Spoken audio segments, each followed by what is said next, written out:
Hello students, welcome to Arya agriculture rankers academy. मैं आपका अपना युवराज धार्मिक और ये हमारा दूसरा लेक्चर है फंडामेंटल्स ऑफ एग्रोनॉमी का। ठीक है, जिसमें हम पढ़ेंगे tillage, tilth and types of tillage, यानी कि जुताई और ये टिल्थ और जुताई के प्रकार को जानने वाले हैं। ठीक है, अब हम सबसे पहले जो बात करेंगे वो बात करेंगे टिलेज की, कि टिलेज क्या होता है, यानी कि जुताई। The manipulation of soil with tools and implement for losing the surface crust and bringing ये थोड़ा सा हटा दूं मैं, bringing condition favorable for seed germination and crop growth। इतनी बात समझ में आई आपको?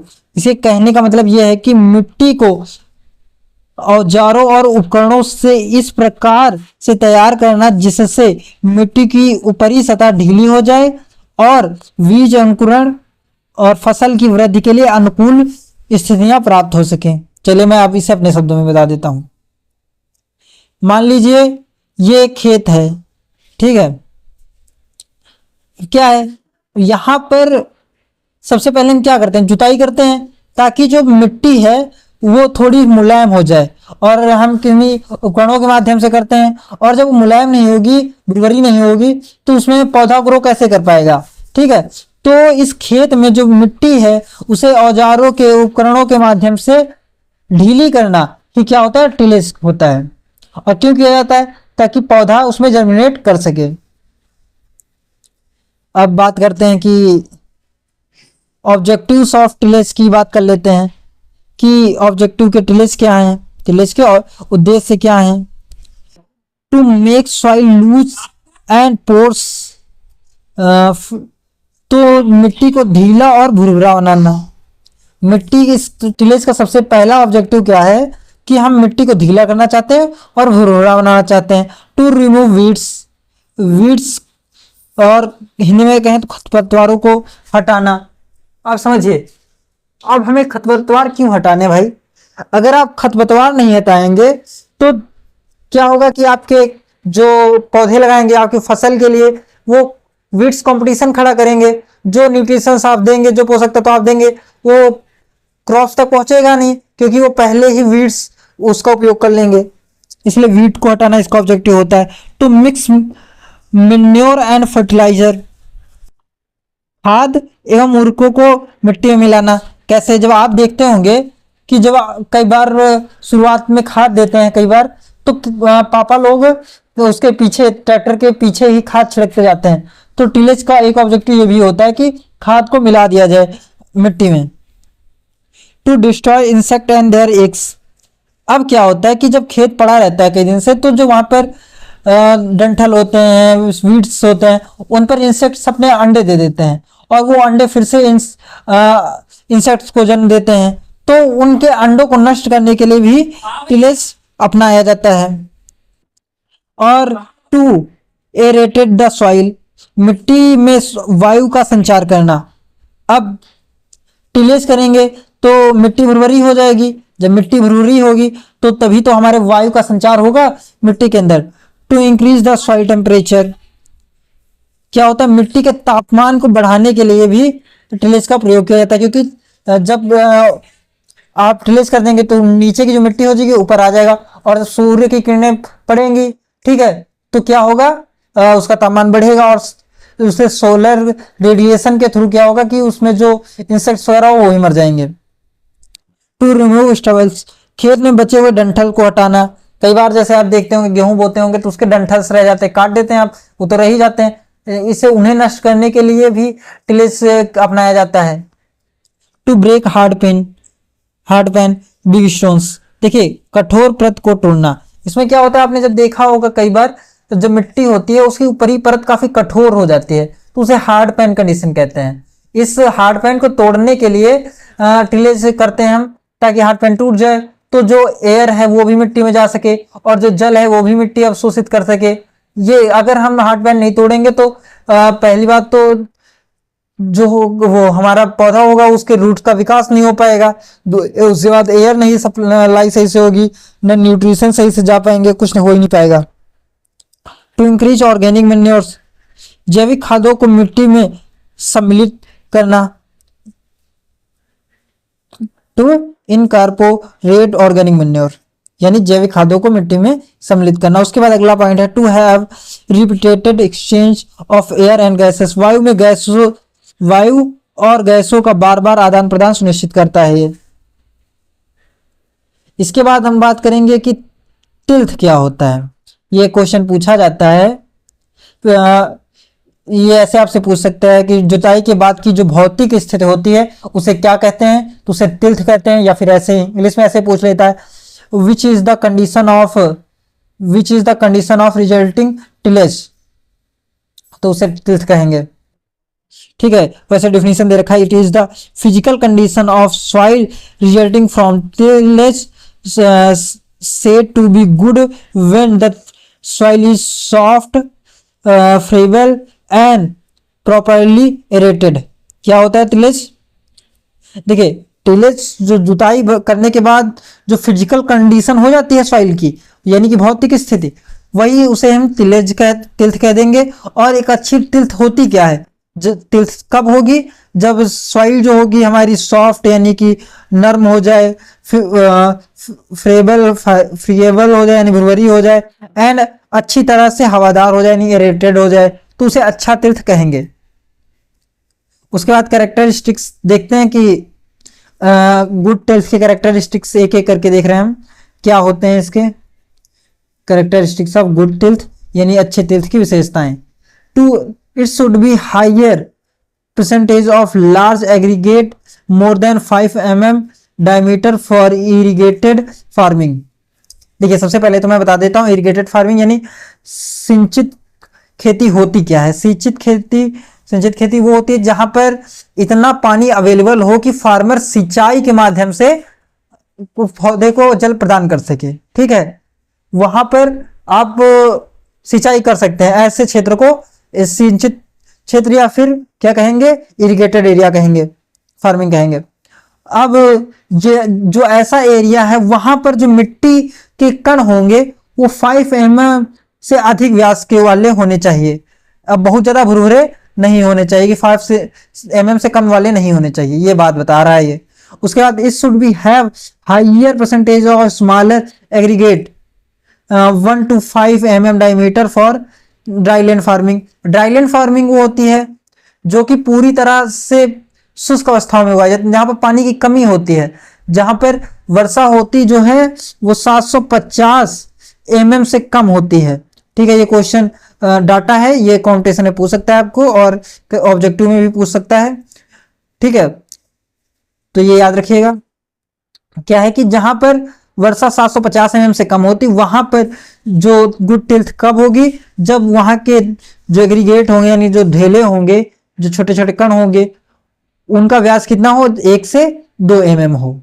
Good soil tilth should be pores and has free drainage up to water table. अच्छा टिल्थ वाला मिट्टी छिद्रयुक्त होना चाहिए, जल स्तर तक जल निकासी की सुविधा होनी चाहिए।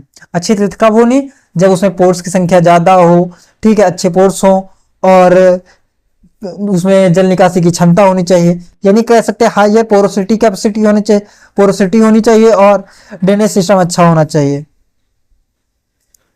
उसके बाद अगला जो पॉइंट है वो आता है हमारा micropores, capillaries, micropores, non capillaries.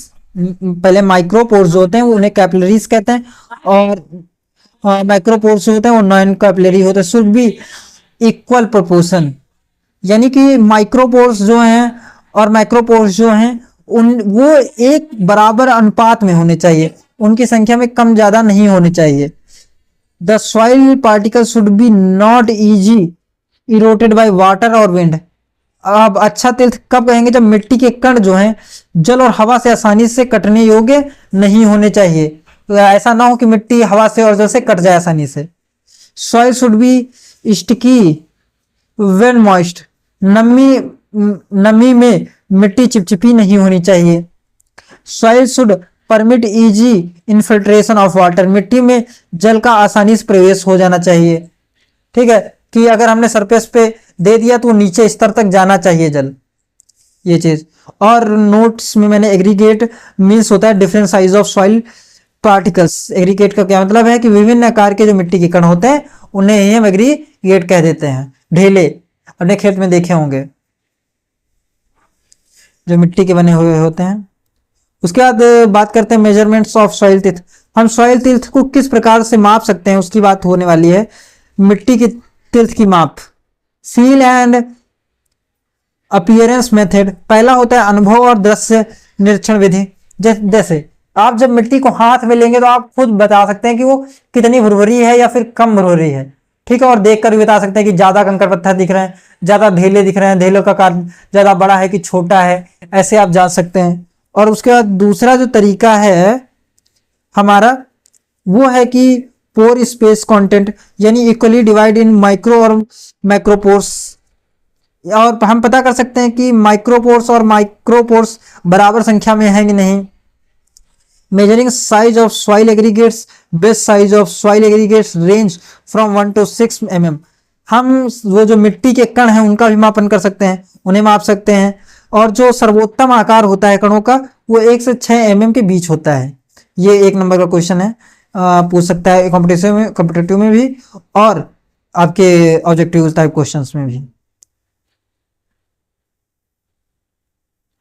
Types of tillage की बात कर लें तो जुताई के कितने प्रकार होते हैं। तो पहला देखो जो टाइप होता है, कई जगह आप सीधा आप लोग प्राइमरी टिलेज सेकेंडरी टिलेज पढ़ा दिया जाता है, ऐसा नहीं होता। ऐसा सीधा क्लासिफिकेशन नहीं होता। ये क्लासिफिकेशन बिल्कुल डिटेल में ये इस तरह होता है कि ऑन सीजन टिलेज होता है, ठीक है। ये आईसीआर की बुक से मैंने उठाया था इसे, एक कोई बुक आती है, अरे यार मैं उसका नाम भूल गया हूँ, वहां से मैंने लिया था। मौसम में की जाने वाली जुताई, मतलब वो बुक जो है आईसीआर ही पब्लिश करता है। ऑफ सीजन टिलेज और मौसम यानी कि मौसम के बाहर की जुताई, स्पेशल टाइप ऑफ टिलेज यानी विशेष प्रकार की जुताई। तो सबसे पहले हम बात करेंगे ऑन सीजन टिलेज की कि ऑन सीजन टिलेज क्या होता है, यानी मौसम में की जाने वाली जुताई। जैसा कि नाम से पता चल रहा है कि मौसम में की जाने वाली जुताई, तो ये कब होगी, मौसम के बीच में की जाएगी। यह जुताई उस मौसम में फसल उगाने के लिए और फसल मौसम की शुरुआत में की जाती है, उसे ऑन सीजन जुताई कहते हैं। जैसे हम फसल उगाने के लिए जैसे करेंगे और शुरुआती मौसम में करेंगे उसे हम ऑन सीजन जुताई कहते हैं, ऑन सीजन टिलेज कहते हैं। अब इसे भी डिवाइड किया गया है 2 तरह से। तो पहला होता है प्रीपैरेटरी टिलेज कहेंगे, यानी प्रारंभिक जुताई। प्रारंभिक जुताई होती क्या है, तो प्रारंभिक जुताई जो हमारी होती है वो होता है कि tillage operation that are done prepare the field for raising crop. ऐसे जो जुताई क्रियाएं जो फसल उत्पादन के लिए भूमि को तैयार करने के लिए की जाती हैं। इतनी बात याद रखिए, वे जुताई क्रियाएं जो खेत को फसल उत्पादन के लिए तैयार करने हेतु की जाती हैं। Cutting and turning of soil done after the harvest on और नॉन अनटिल्ड लैंड। देखिए क्या कह रहा है, फसल कटाई के बाद बिना जोते गए खेत में मिट्टी की पहली गहरी जुताई को या पलटाई जो होती है उससे ही हम प्राथमिक जुताई कहते हैं।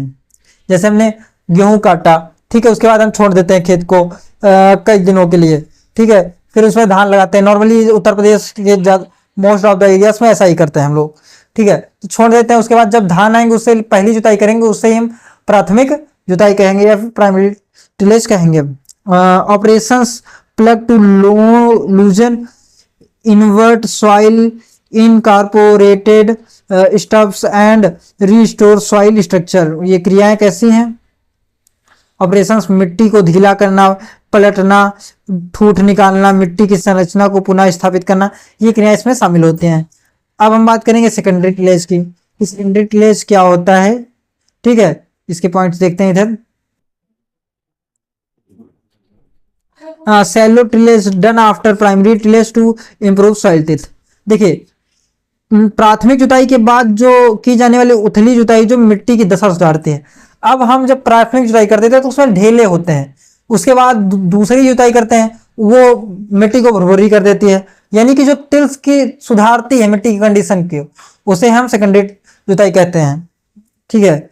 इसमें शामिल कौन कौन सी क्रियाएं हैं, includes clod breaking, crush removal और incorporation of manure, fertiliser, levelling, उसके बाद रिजिंग, इसमें क्या क्या शामिल है? मिट्टी के ढेले तोड़ना, पपड़ी हटाना, खाद उर्वरक मिलाना, समतलीकरण करना यानी एक बराबर करना मिट्टी को, मेड़ बनाना, ये सब चीजें हमारी किसमें शामिल आते हैं? तो ये आते हैं सेकेंडरी टिलेज में। उसके बाद आता है seed bed preparation. Seed bed की तैयारी कैसे करते हैं? Very shallow tillage to prepare soil for sowing and planting. बहुत उथली जुताई जो बुआई या रोपाई के लिए मिट्टी तैयार करने हेतु की जाती है। उठाई उथली का मतलब होता है कम गहरी, ठीक है, सैलो मतलब कम गहरी। एम क्या होता है इसका? वीट कंट्रोल करना होता है और सॉइल स्ट्रक्चर इंप्रूवमेंट होता है। हिंदी में भी कहें तो उद्देश्य होता है खरपतवार नियंत्रण करना और मिट्टी की संरचना को का विकास करना या फिर सुधारना। इसके बाद हम ऑन सीजन टिलेज जो है, इसमें दूसरा जो इसका प्रकार वो इंटर टिलेज या फिर कहें तो इंटर कल्टीवेशन होता है, अंतर जुताई या फिर अंतर संवर्धन हिंदी में लिखा हुआ है। Shallow tillage operation done after sowing planting and before harvest. देखिए इसे आप ऐसा समझ लीजिए, अब ये आपने फीड है, ठीक है, इसमें आपने हमारी क्रॉप लगा दी, ये हमारी क्रॉप लगी है, ठीक है। अब इसके बीच में जो निराई गुड़ाई होगी, ठीक है, उसे हम इंटर टिलेज कहेंगे। तो यानी बोने से लेके जो कट जाने के बीच में क्रियाएं की जाएंगी टिलेज की, वो इंटर टिलेज क्रियाएं कहलाएंगे। जैसे वीड्स को हटाना खुरपी के माध्यम से, अगर ये सब चीजें इसमें शामिल होंगी। Including inter cultivation, harrowing, hoeing, weeding, earthing up, rising and pharaoh, ridge and pharaoh making. इसमें क्या क्या शामिल है? अंतर जुताई, बखराई, खुपाई, निराई और मिट्टी चढ़ाना, मेड़ बनाना, मेड़ और नाली बनाना, ये सब चीजें इसमें शामिल होती हैं। इसका पर्पज क्या है, किसका इसे क्यों करते हैं? तो इसका पर्पज है कि incorporation of top dressed manure, fertiliser, earthing up और रूट प्रूनिंग, यानी ऊपर से मिट्टी डाली गई, ऊपर से डाली गई खाद उर्वरक को मिलाना, मिट्टी चढ़ाना, जड़ों की छटाई करना, ये सब चीजें इसमें शामिल होती हैं। उसके बाद दूसरे जो प्रकार है हमारा ऑफ सीजन टिलेज, यानी कि मौसम के बाद की जुताई है। पहले इसे पढ़ते हैं फिर समझाता हूं मैं अपने शब्दों में। Tillage operation is done during the uncropped season with objective like water conservation, soil reclamation, pest and disease reduction etc। क्या है? बिना फसल वाले मौसम में की गई जुताई, जिससे जल संरक्षण, भूमि सुधार, कीट और रोग को नियंत्रण के उद्देश्य से प्राप्त किया जाता है। समझिए, आपका खेत है खाली पड़ा है, ठीक है, आपका खेत है खाली पड़ा है, आप क्या करेंगे कि उसमें वाटर की क्षमता बढ़ाने के लिए या फिर ज्यादा खरपतवार हो गए, घास उगने लगी, तो उसमें जुताई जो कर देंगे उसे ही हम कहेंगे ऑफ सीजन जुताई या फिर ऑफ सीजन टिलेज। बात समझ में? इसको ऑब्जेक्टिव क्या होते हैं यानी इसके उद्देश्य जानेंगे हम एक एक करके। To conserve rain water, rain water क्या होता है? वर्षा जल का संरक्षण करना होता है। जैसे आपने जुताई कर दी, अब जो वर्षा होगी वो पानी अच्छे से धारण कर लेगा, मिट्टी जल को अच्छे से धारण कर लेगी। To level the land and desired grade, मिट्टी को समतल करना। अब हम खड़ी क्रॉप में तो समतल करेंगे नहीं मिट्टी को, ऑफ सीजन एक अच्छा तरीका होता है कि हम मिट्टी को समतल कर दें, क्योंकि उससे हमारी कोई क्रॉप नहीं और वीड्स भी नष्ट हो जाएंगे, ठीक है। To improve salt via leaching for soil reclamation, लवण को धोकर मिट्टी को सुधारना। अब मैं समझाता हूं इसे थोड़ा सा क्या होता है, समझिए। जैसे ये हमारी खेत की परतें हैं, ऐसे ये मिट्टी है, ऐसे मान लीजिए एक परत है, ये ऊपर मिट्टी, यहां पर ये क्रॉप लगी है ना, समझिए, इतनी सी बात। और ये इस तरह की परतें हैं, ठीक है। अब ऑफ सीजन है यहां पर, तो सबसे पहले तो हमें मिटाना होगा अपने पौधों को, ठीक है। जब पौधों को मिटाएंगे हम,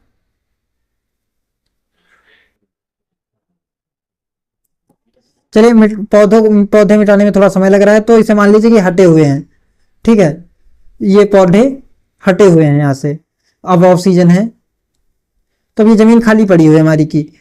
अब हम क्या क्या होगा कि जैसे यहाँ पर लवण यानी सॉल्ट ज्यादा आ गया, जमा हो गया, अब जब पानी गिरा ऐसे, तो ये क्या होगा, पानी जमीन के निचली सतह पर इधर भी तो आएगा, जब यहाँ आएगा तो ये अपने साथ ही जो सॉल्ट है इसे भी अपने साथ यहाँ ले आएगा। अब जो ऊपरी परत पर सॉल्ट जमा हो रहा था, नमक जमा हो रहा था, वो नीचे आ गया। अब मिट्टी जो लवणीयता है वो मिट्टी की खत्म हो गई। जब आपने पानी दे दिया तो ये पानी ऐसे आया तो अपने साथ ये ऊपरी परत से सॉल्ट को नीचे ले आया। इसे ही हम लीचिंग कहते हैं, लीचिंग पूछ लेता है, लीचिंग टर्म, तो लीचिंग भी आपको समझ में आ गई होगी, ठीक है। To reduce pest and disease population, कीट व रोगों की संख्या में को कम करने के में काम आता है। जाहिर सी बात है, अगर रोगों के कोई अंश रह गए हैं, ठीक है, किसी अवयव पर तो वो नष्ट हो जाएंगे, जो अंडे होते हैं वो भी नष्ट हो जाएंगे जुताई से। उसके बाद type off season tillage, type off season tillage के कितने प्रकार होते हैं, ऑफ सीजन प्रकार की जुताई के प्रकार। पहला आ जाता है जो स्टबल ऑफ पोस्ट हार्वेस्ट और पोस्ट हार्वेस्ट टिलेज, ठूंठ या फिर कटाई के बाद की जुताई, जैसे done immediately after crop harvest. ये कब की जाती है, जैसे ही फसल कटाई के तुरंत बाद कर देते हैं, जैसे ही फसल काटी उसके बाद कर देते हैं। अब तुरंत का मतलब ये नहीं कि लेके गए और तुरंत कर दिया, ये 1-2 दिन में कर दी जाती है, ऐसा मतलब कि ट्रैक्टर खड़ा ही बाहर, ऐसा अलग। इसका पर्पज यानी उद्देश्य क्या होता है, तो to clear weeds crop residues the restore soil structure. क्या है, क्लियर वीड्स, अगर अब हमने फसल बोई उसमें कुछ अगर खरपतवार हो गए होंगे तो उन्हें नष्ट करने के लिए भी किया जाता है, और जो फसल के अवशेष रह जाते हैं उन्हें हटाने के लिए किया जाता है। मिट्टी की संरचना को पुनः सही से रिस्टोर करने के, सुधारने के लिए किया जाता है। और specially use in sugar cane field to incorporation of trash and stiff stubbles. देखिए क्या होता है कि शुगर केन में विशेष रूप से किया जाता है, क्यों, क्योंकि उसके ठूंठ रह जाते हैं और कुछ कचरा रह जाता है, जो ऊपर पत्तियां होती हैं वो खेत में डाल दी जाती हैं, तो उन्हें नष्ट करने के लिए भी विशेष रूप से ये ऑक्सीजन वाली की जाती है, ठीक है। उसके बाद बात करें समर टिलेज, क्या होता है समर टिलेज, जैसा ग्रीष्मकालीन जुताई, जैसा कि नाम से पता चला, done in tropical areas during summer. देखिए जो गर्मी वाले क्षेत्र होते हैं जहां पर ज्यादा गर्मी होती है, ठीक है, उष्णकटिबंधीय क्षेत्रों में ये गर्मियों में जुताई की जाती है, ठीक है। इसके ऑब्जेक्टिव्स यानी उद्देश्य की बात करें तो पहला होता है destroy weeds, control soil borne disease और पेस्ट, और reduce erosion and retain rain water. इसका पहला कारण क्या होता है, हम खरपतवार नष्ट करना चाहते हैं, मिट्टी जनित जो रोग होते हैं उन्हें हम नष्ट करना चाहते हैं, और जो इरोजन होता है उसे रोकना चाहते हैं, और जो वर्षा जल है मिट्टी में स्टोर हो जाए इसके लिए भी हम इस प्रकार के टिलेज अपनाते हैं, यानी समर टिलेज को अपनाते हैं। May affect soil structure and organic matter also prone to wind erosion, मिट्टी की संरचना व कार्बनिक पदार्थ को प्रभावित कर सकती है, पर पवन अपरदन की संभावना रहती है। अब अगर आप जुताई करेंगे तो जाहिर सी बात है, अगर गर्मी वाला एरिया है तो पानी जल्दी सूख जाएगा, ठीक है, अब वो धूल जैसी स्ट्रक्चर बन जाएगा और हवा आएगी तो ऊपरी परत को उड़ा ले जाएगी, यानी कि मृदा अपरदन होगा किसके माध्यम से, वायु के द्वारा, यानी विंड इरोजन देखने को मिलेगा इसमें। खैर आगे देखते हैं, इसी का अगला जो टाइप है विंटर टिलेज, जैसा कि विंटर टिलेज नाम से पता चल रहा है यानी शीतकालीन जुताई। अभी हमने समर टिलेज पढ़ा तो उससे रिलेटेड ही विंटर टिलेज वैसे ही होगा। Practice in temperate region with harsh winter, ऐसे उसमें कटिबंधी शीतोष्ण कटिबंधी होना चाहिए। मिस्टेक है, टाइपिंग मिस्टेक, हिंदी वाले बच्चे ध्यान दें, यहाँ पर उष्ण कटिबंधी नहीं होगा, उष्ण कटिबंधी, यहाँ पर शीतोष्ण कटिबंधी होगा। टेम्परेट क्षेत्र सर्दियों में की जाती है, जैसे कि हमारा जम्मू कश्मीर हो गया, हिमाचल हो गया, ऐसे रीजन्स में। ऑब्जेक्टिव क्या होता है, to destroy weeds, improve soil structure, incorporate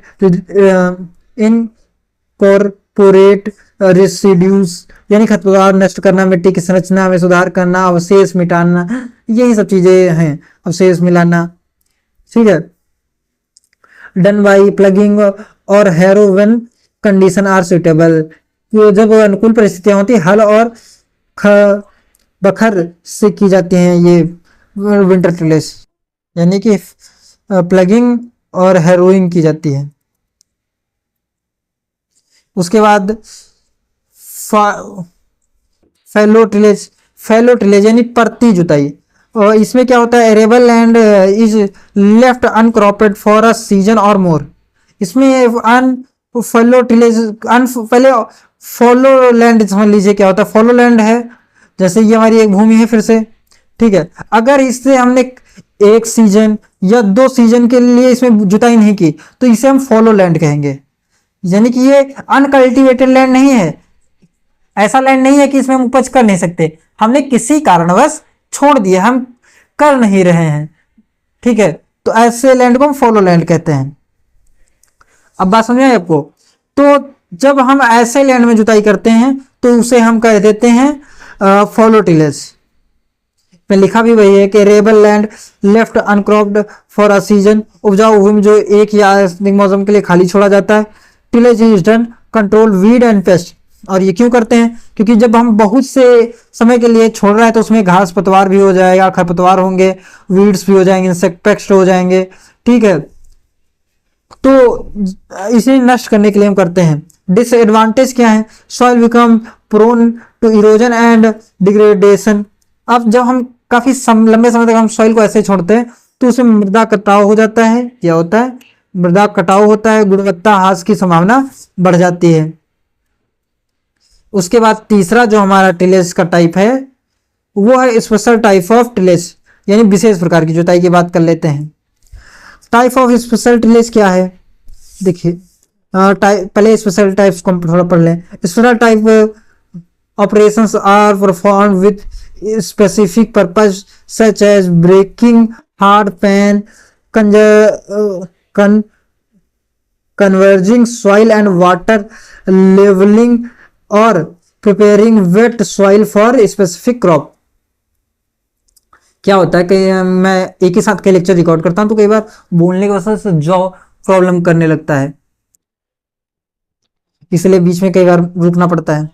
विशेष उद्देश्य ऐसे कठोर परतों को तोड़ना, मिट्टी एवं जल संरक्षण, समतलीकरण, विशेष फसलों हेतु गीली मिट्टी तैयार करने के लिए जानने वाली जुताई।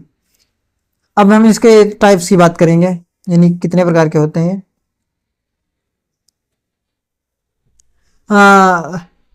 सब सॉइल टिलेज यानी सब सॉइलिंग, इसे सब सॉइलिंग नाम से भी जाना जाता है, ठीक है।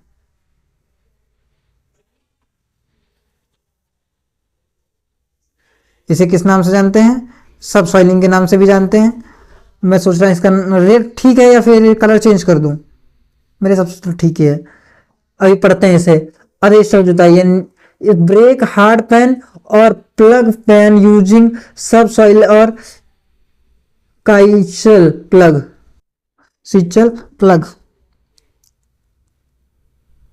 हिंदी में क्या लिखा हुआ है ये पढ़ते हैं। कठोर कठोर अर्ध स्टर या हल की परत को तोड़ने के लिए सब सॉइल या चीजल हल का प्रयोग किया जाता है। इसके लिए सॉइल इज नॉट इनवर्टेड, इसमें सॉइल को पलटा नहीं जाता, सिर्फ हार्ड पैन को तोड़ा जाता है, जो ऊपरी कठोर परत होगी उसे तोड़ देंगे। Done once every 5 to 6 year, इसका प्रयोग करते कब है, मतलब इसे कब अपनाते हैं, तो 4 से 5 सालों में एक बार करते हैं। उसके बाद useful where heavy machinery is used और टॉप सॉइल इज डिग्रेडेड, जहां भारी मशीनरी का प्रयोग होता है और ऊपरी मिट्टी क्षतिग्रस्त हो जाती है तब इस प्रक्रिया को किया जाता है। उसके बाद vertical mulching helps keep the sub soil fair open, vertical mulching द्वारा अर्ध स्तर खांचे को खुला रखने में सहायता मिलती है। इसके बाद हम बात करते हैं लेवलिंग टिलेज। लेवलिंग जैसा नाम से पता चल रहा है जुताई द्वारा समतलीकरण। इस स्पेशलाइज्ड टिलेज में लेवलिंग का मतलब है क्या, हम समतल करना चाहते हैं खेत को। Ensure uniform water and nutrient distribution, जल और पोषण तत्वों का समान वितरण सुनिश्चित करने के लिए करते हैं। Use leveller and scraper, leveller और स्क्रैपर का उपयोग किया जाता है इसके लिए, ये यंत्र हैं। Reduce erosion and make field operation easier, मिट्टी को कटाव को कम करता है और अन्य कार्य जो करते हैं उन्हें सरल बना देता है ये। उसके बाद वेट टिलेज की बात कर लेते हैं। वेट टिलेज आपका अपनाया जाता है धान में, जैसे टिलेज इज सैचुरेटेड सॉइल, पानी में संतृप्त मिट्टी में की गई जुताई। देखिए जब ऐसा होता है कि हमारे मैक्रोपोर्स और माइक्रोपोर्स दोनों ही मिट्टी पानी से भर जाते हैं। माइक्रोपोर्स और मैक्रोपोर्स क्या होते हैं ये मैं सॉइल साइंस से पढ़ाऊंगा आपको, वो वाले लेक्चर देखिएगा, ठीक है। माइक्रो और माइक्रोपोर्स जब दोनों ही भर जाएं, संतृप्त हो जाए कि इससे ज्यादा पानी आ ही नहीं सकता मिट्टी में, तब जो जुताई की जाती है उसे हम कहेंगे वेट टिलेज। तो ऐसी कंडीशन हम कब होते हैं, धान में देखते हैं कि जब ट्रांसप्लांटिंग के लिए की स्थिति होती है उससे पहले हम पानी भर देते हैं फिर जुताई करवाते हैं, वो वेट टिलेज का एक अच्छा एग्जाम्पल है। उदाहरण धान की खेती के लिए पडलिंग, ठीक है। स्ट्रिप जुताई की बात कर लेते हैं, यानी पट्टीदार जुताई, ये क्या होती है, ये होती है soil tillage only narrow strip rest remain and undisturbed. इसमें सिर्फ सकरी पट्टियों में जुताई करते हैं और बाकी भाग को अछूता छोड़ते हैं, मतलब उसे नहीं छूते हैं, उसमें कुछ नहीं करते। Reduce erosion and conserve moisture, कटाव कम करता है और नमी सुनिश्चित करता है। इसके बाद हम बात करेंगे क्लीन टिलेज की, यानी स्वच्छ जुताई की। अब जैसा नाम से पता चला entire field is tilled, no plant is left, पूरे खेत की जुताई की जाती है और कोई भी पौधा नहीं छोड़ा, यानी क्लीन, यानी पूरी तरह से चपटा कर दिया जाता है, पूरा क्लीन कर दिया जाता है। Control weeds and soil pathogens and paste, इस क्यों करते हैं, ताकि खरपतवार जो है उन्हें नष्ट कर सकें, मृदा जनित रोग समाप्त करते हैं और कीट नियंत्रित कर सकें। उसके बाद हम बात करते हैं रिज टिलेज की। रिज टिलेज की बात कर लेते हैं, ठीक है। तो मेड़ जुताई, ridge are formed using ridge plough और रिज फॉर्म्स, रिज हल या रिज फॉर्म्स में से मेड़े बनाई जाती हैं। यूज फॉर प्लांटिंग और रेज्ड बेड, उभरे हुए बेड़ों पर जुताई हेतु प्रयोग किया जाता है इनका। जबड़ा दर्द करने लगा क्योंकि मैंने अभी हॉर्टिकल्चर के भी 6-7 लेक्चर रिकॉर्ड किए, और एक ये दूसरा लेक्चर है, तो एक लेक्चर पहला वाला लेक्चर भी किया था, वो भी आधा घंटे का था, और ये वाला कर रहा हूँ, ये भी आधा घंटा से ऊपर हो गया है। उसके बाद बात करते हैं conservation tillage. Conservation tillage minimise soil and water loss, मिट्टी व जल के नुकसान को कम करने के लिए ये प्रक्रिया अपनाई जाती है। Involve non inversion method and crop residue mulch, इसमें हम मिट्टी के पलटे बिना जुताई की जाती है और फसल अवशेष छोड़े जाते हैं। की बेनिफिट्स क्या होते हैं, यानी मुख्य लाभ क्या होते हैं। Retention of crop residue mulch, यानी फसल के अवशेष का आवरण बनाए रखना होता है, हम फसल के जो अवशेष रह जाते हैं उन्हें मल्च के रूप में प्रयोग कर पाते हैं। उसके बाद हम बात करें तो conservation of soil and water, conservation of soil and water, मिट्टी और जल का संरक्षण कर सकते हैं हम इससे। उसके बाद improve soil structure and organic matter, मिट्टी की संरचना और जैविक पदार्थों में सुधार करता है, और अगर जैविक ऑर्गेनिक मैटर में सुधार होगा तो मिट्टी की वाटर होल्डिंग कैपेसिटी यानी जल धारण क्षमता अपने आप बढ़ जाती है। और सस्टेनेबल इकोनॉमिकल प्रोडक्शन, टिकाऊ और किफायती उत्पादन करने में हेल्पफुल होता है। इसके बाद हम बात करते हैं कंटूर टिलेज की, ठीक है, कि समुच्च जुताई क्या होती है। समुच्च जुताई समझिए आप, ऐसी ये एक प्रकार की रेखा होती है कंटूर लाइन, जिसमें हम समान ऊंचाई के स्थान को जोड़ते हैं, फिर उस हिसाब से जुताई करते हैं ना, यानी कि टिलेज अलोंग कंटूर लाइंस, यानी इक्वल एलिवेटर लाइंस में जो हम जुताई करते हैं उसे हम कंटूर जुताई कहते हैं। और ये करता क्या है, मिट्टी के कटाव को मुख्य रूप से रोकने के लिए करते हैं और बहाव को कम करने के लिए करते हैं। इसके बाद आगे हम देखते हैं कौन ब्लाइंड टिलेज है। ब्लाइंड टिलेज क्या होता है, यानी अंधी जुताई। अंधी जुताई क्या है आपकी? Done after sowing before during early crop emergence. ये जुताई के बाद, अंकुरण से पहले या आरंभिक अवस्था में की जाती है। पहले हम फसल बो देते हैं, ठीक है, उसके बाद हम उस पर हल चला देते हैं, बात खत्म। जब कर देते हैं तो उसे हम अंधी जुताई कहते हैं। अंकुरण से पहले वो मतलब क्रॉप वो ना हो, समझ रहे हैं ना, बुआई से पहले जो करते हैं, सॉरी बुआई के बाद, अंकुरण से पहले, यानी remove early weeds without damaging the main crop.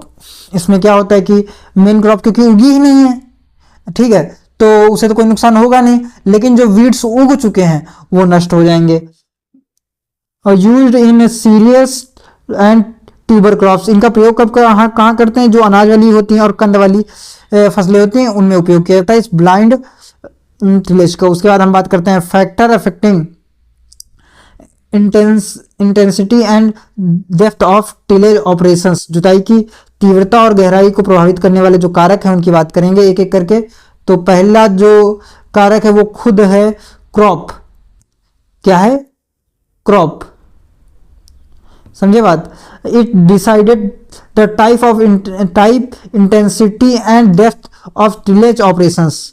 ये जो क्रॉप होती है इस ये मुख्य रूप से जुताई के प्रकार, तीव्रता और गहराई को निर्धारित करती है। Small size seed like finger millet and tobacco require fine seed bed for better soil seed can contact. अब जैसे फिंगर मिलेट हो गया, तंबाकू जैसे छोटे बीज वाली जो फसलें होती हैं, इन्हें मृदा संपर्क प्राप्त करने के लिए महीन बीज सैया की आवश्यकता होती है। सैया की बात हो रही है, बीज सैया, इन्हें सीड बेड्स की आवश्यकता होती है। और इसमें सरसों के बीज भी शामिल कर लीजिए आप। लार्ज सीड लाइक सोरगम, मिर्च, पल्स और रिक्वायर आ सर सीड बेड, यानी कि जो हमारे ज्वार, मक्का, दलहन जैसी बड़ी बीज वाली जो होती हैं अपेक्षाक्रम मोटी बीज सैया की आवश्यकता होती है, यानी कम, इन्हें भुरभुरी कम जरूरत होती है। और root and tuber crop need deep tillage while rice requires shallow puddling. क्या होता है कि जो जड़ और कंद वाली फसलें होती हैं इन्हें अधिक गहरी जुताई की आवश्यकता होती है। इसके विपरीत अगर धान की बात करें उसे उथली यानी कम गहराई वाली पडलिंग की आवश्यकता होती है। इसके बाद हम बात करते हैं सॉइल का टाइप, कि सॉइल का टाइप भी टिलेज को प्रभावित करता है कि कैसा टाइप है। यह जुताई के इस dictates the time of plugging.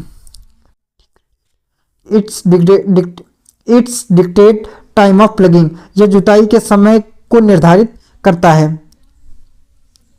जैसे कि light soil need early and rapid land preparation due to free damage and low water holding capacity. अब जो हल्की जो सॉइल होती हैं उन्हें शीघ्र और तेज तैयारी की आवश्यकता होती है, क्योंकि इनमें जल निकासी की अच्छी होती है, जल निकास अच्छा होता है, जल धारण क्षमता कम होती है, ठीक है। Heavy soil require late ploughing and more effort due to higher moisture retention. अब जो भारी मिट्टी होती है ये नमी को अधिक देर तक धारण कर लेते हैं, अतः जुताई और अधिक प्रयास की आवश्यकता होती है।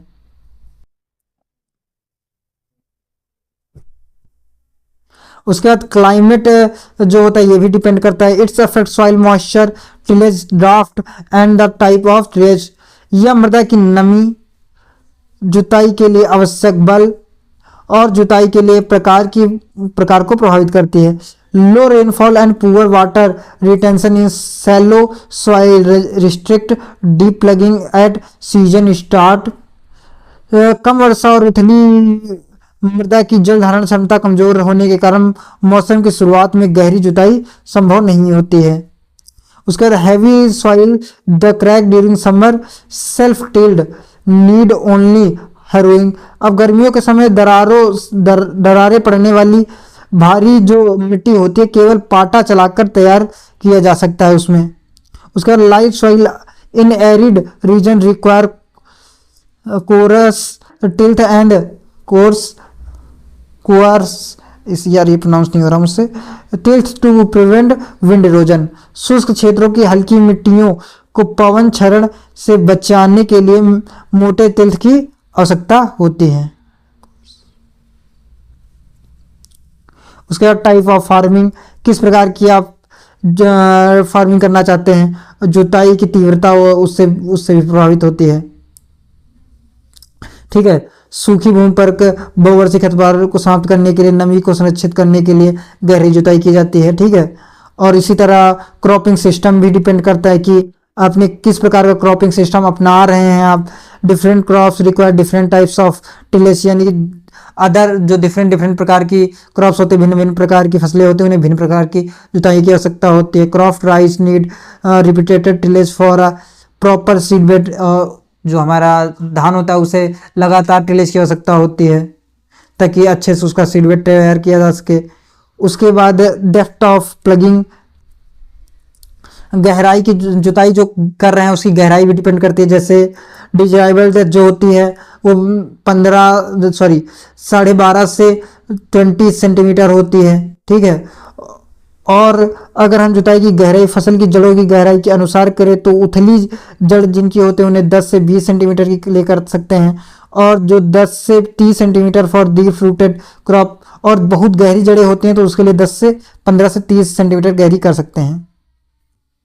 उसके बाद नंबर ऑफ प्लगिंग, कि हम कितने प्लांट्स लगा रहे हैं इस हिसाब से भी जुताई करना होता है। ये पढ़ लीजिए आप, थोड़ा लंबा हो रहा है लेक्चर। ठीक है, इसी तरह टाइम ऑफ प्लगिंग, कि किस समय हम जुताई कर रहे हैं। जैसे मृदा के प्रकार और नमी की मात्रा निर्भर करती है। अब हम बारिश में कर रहे हैं, ठीक है, तो मिट्टी नमी ज़्यादा होगी तो हमें सैलो जुताई करनी पड़ेगी। जुताई के लिए मृदा की आदर्श नमी स्तर जो होना चाहिए, फील्ड कैपेसिटी कितनी होनी चाहिए, 7% होना चाहिए। ठीक है, ये सभी पॉइंट हैं, पीडीएफ दे दूंगा, आप पढ़ लीजिएगा। उसके बाद मेथड ऑफ प्लगिंग, जुताई का जो प्रकार है ये भी प्रभावित करता है। ऑब्जेक्टिव टू यह लक्ष्य ऊपरी मिट्टी को समान रूप से खोदा और पलटा जाए। वैसे एक चीज जान लीजिए, इसके बाद इसका भी अगला लेक्चर है, इसी के आगे का मॉडर्न कॉन्सेप्ट ऑफ टिलेज, जो इसी का अगला लेक्चर है दूसरे ही चैप्टर का, तो इसे हम अगले वीडियो में पढ़ेंगे क्योंकि मेरा जबड़ा दर्द करने लगा है, अब बोलने का मन नहीं कर रहा मेरा। ठीक है, धन्यवाद।